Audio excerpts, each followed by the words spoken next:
Hello and welcome back to my vlog. I appreciate it's been a long time,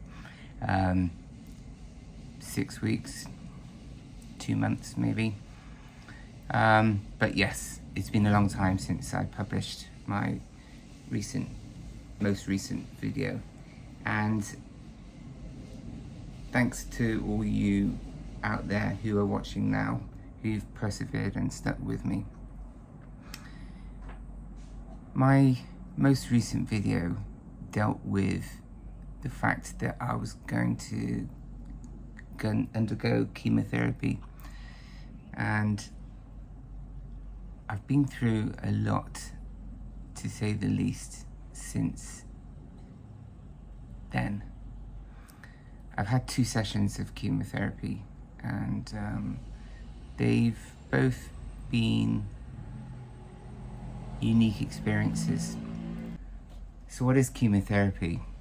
Because a lot of people can't comprehend it, and I should explain what it is. It is IV drip. So I'm walking around with a needle in my arm, intravenous drip, and it takes 5 hours for chemotherapy to run its course, and during that time a solution is permanently being dripped into my arm. So I can go to the toilet, but I have to take my IV with me, so that's fine. I'm mobile and I don't get bored because I just sleep all the time. I sleep, and that's pretty much been the story of my cancer life, really. I sleep any moment I get, or at least as far as I can remember. I don't get bored. I get bored of reading because I'd rather sleep. I get bored of podcasts because I'd rather sleep. So what I want to do is, if I want to sleep, I'll just play a podcast, any podcast, and it could be one I'm really interested in, but I'll just play it and then I'll go to sleep. I'll drift off. So it's a bit frustrating, really, but that's what I do.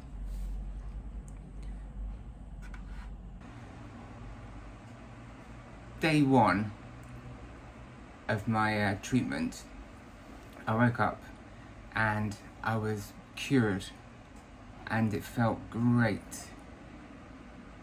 I could do all the things that I've not been unable to do in the last, and I don't know how long I've been in this condition for, but several months.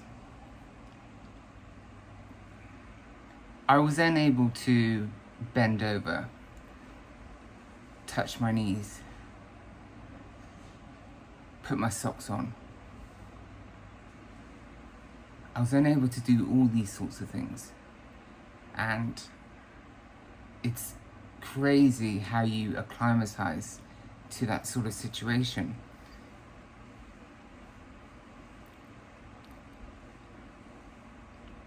Life's been really tough.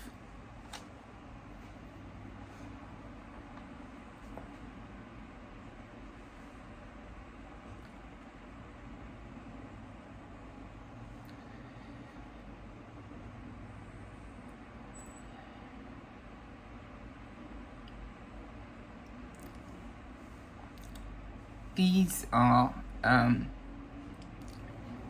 relatively simple things and functions that, we all take for granted.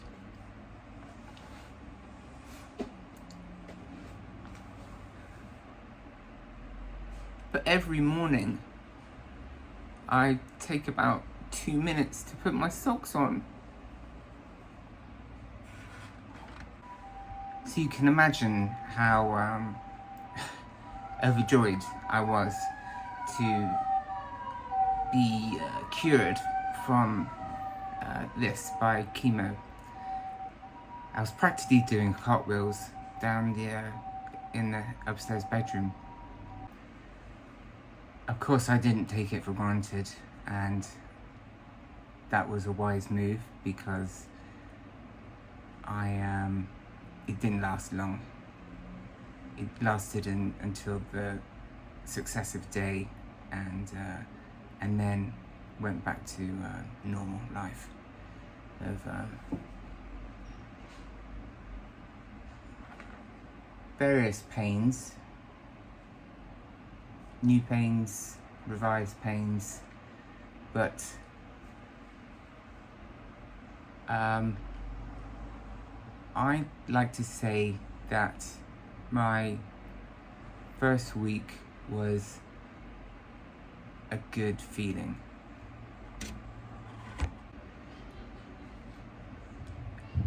On the whole, if the doctor finds a pain, their solution is to ask, are my painkillers strong enough? And to which I answer, well,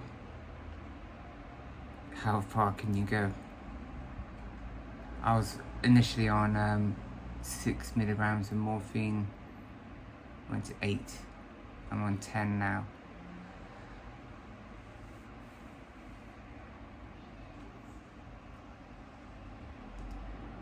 But only how far is enough? You know, I still feel pain. I still feel pain. So, do I have to tolerate much more? Or is there such a scale where you can't feel it anymore? I don't know. So, within that first week, I went to the office a couple of times, and I was able to go to meetings, be coherent and cognizant of everything that's going on around me. And I was pretty alright. I was functioning quite well. After that, I was introduced to chemo brain, which is a medical condition, and it's used to describe cognitive issues with the brain associated with chemotherapy. And I was paranoid because I'd had cases where I'd had memory loss, and I was really worried about that, but that didn't last for too long. Then it was time for my second dose, and I'm scheduled to have doses every 3 weeks. So first of all, I wasn't going to have it. I really wanted to not have it because of chemo brain. But my family talked me through it, and you know, if by not having it, I was theoretically giving up. And I didn't want to do that because I was cutting my options short. And I'm not at the point where I have many alternatives. Dose number 2, I had just over a week ago, and that threw up a whole different can of worms. It didn't have the immediate impact that I was hoping for. And it didn't have, well, it did have an immediate impact because I had my first chemo nightmare, really. It was a physical nightmare. I was in physical pain, and I was lying on my arms, so I couldn't move. I could only cry out for help because I was in extreme agony and pain like I've not felt before, coming from my right kidney. And my right kidney hasn't been a problem in the past, but this is where the pain was coming from. So I cried out to my wife, and fortunately she was able to hear me, and she rushed up with a painkiller and quickly dealt with it. And we have these painkillers that have immediate effect, and you put them on under your tongue, and they dissolve quickly. And one of those, and it's immediate relief. So the cure was easily dealt with, but the pain itself was awful. Since then, I was pretty much out of it for a whole week. I couldn't work. I couldn't do anything really. I was just out of it, comatose on the sofa. And I pretty much, my routine was wake up, take your pills, drink lots of water, take your painkillers, and go to sleep. And that was my morning, and then that was my afternoon, my evening. Diet-wise, I was eating a lot less. My diet is definitely decreased. I'm not saying I'm not eating, and I do have an appetite, but I'm probably eating 2 meals a day rather than 3, and probably 2 small meals as well at that. I had several Skype or Zoom calls with my family, various members of my family, and sorry for this because, I was upsetting my family as well as myself. But we went quite deep because I can't be this happy, positive person all day, all 9 to 5.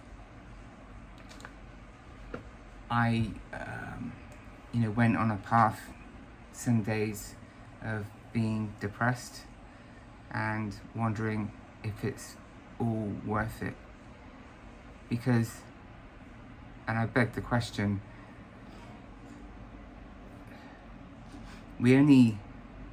as cancer survivors, we only do this for our loved ones. We stay alive because we want the love from our loved ones, but we also want to give them their love back. And it's a selfish thing, really. Love can be selfish. It is selfish. And if I want to not live, who's someone to say, well, you need to live because I love you?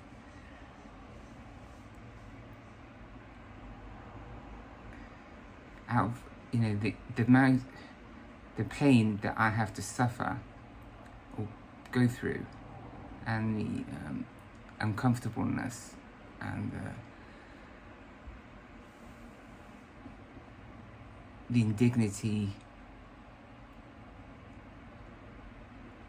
and the various sufferings, I can't. I've listed them before, but I can't live my life. I can't do half the things that I'd love to do before. I'm as skinny as a rake. I'm as frail as an old man. I can't walk down the street without being overtaken by every other person. People on their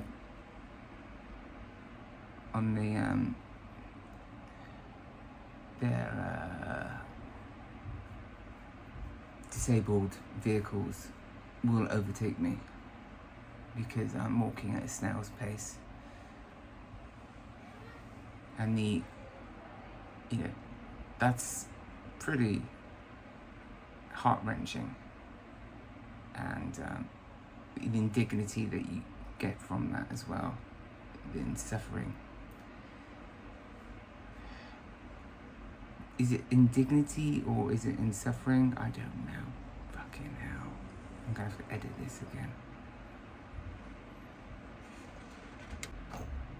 Does beg the question, what's it all for?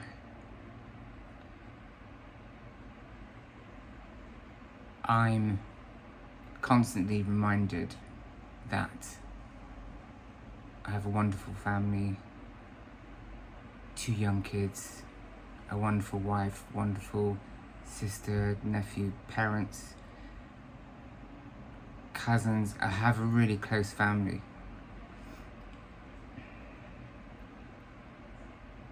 But at what end does it come? Is this the price I have to pay for staying alive? So it was a gloomy conversation, and gloomy conversations were had, and it's honest. It's honest to have those conversations, because it just is. It just is good to be honest, and good to know that other people are feeling my pain as well. And I'm just not some miracle person who permanently has a smile on their face, because I very much don't.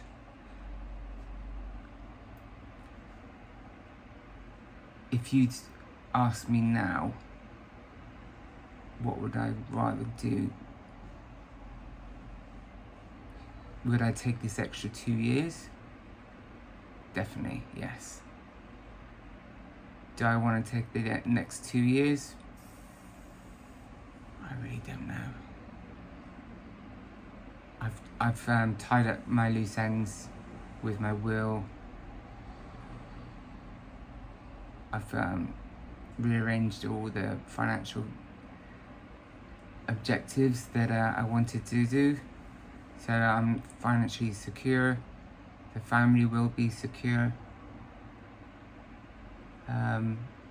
There'll be no surprises.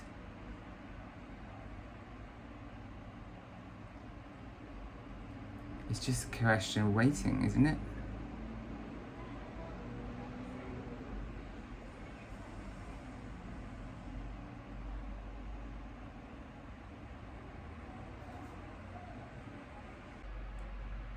Is it working? We don't know, because previous markers have been in my blood, and the marker itself is increased in my blood. But to know whether the chemotherapy is actually working or tackling the small intestine, which is what we wanted, we won't know until I get a CT scan and get the results of the CT scan. Then, and only then, will I know that it's attacked the small intestine. Just to make it clear, the plan is for the treatment to attack the tumours on my small intestine. not the small intestine itself. As you may know, as you probably will do by now, chemotherapy isn't targeted in its treatment of cancer. So it's a long shot. There's one other chemotherapy that I could try if this one fails, but this one is older, and it's, if the doctor tells you it's older, then you know, it doesn't fill you with confidence.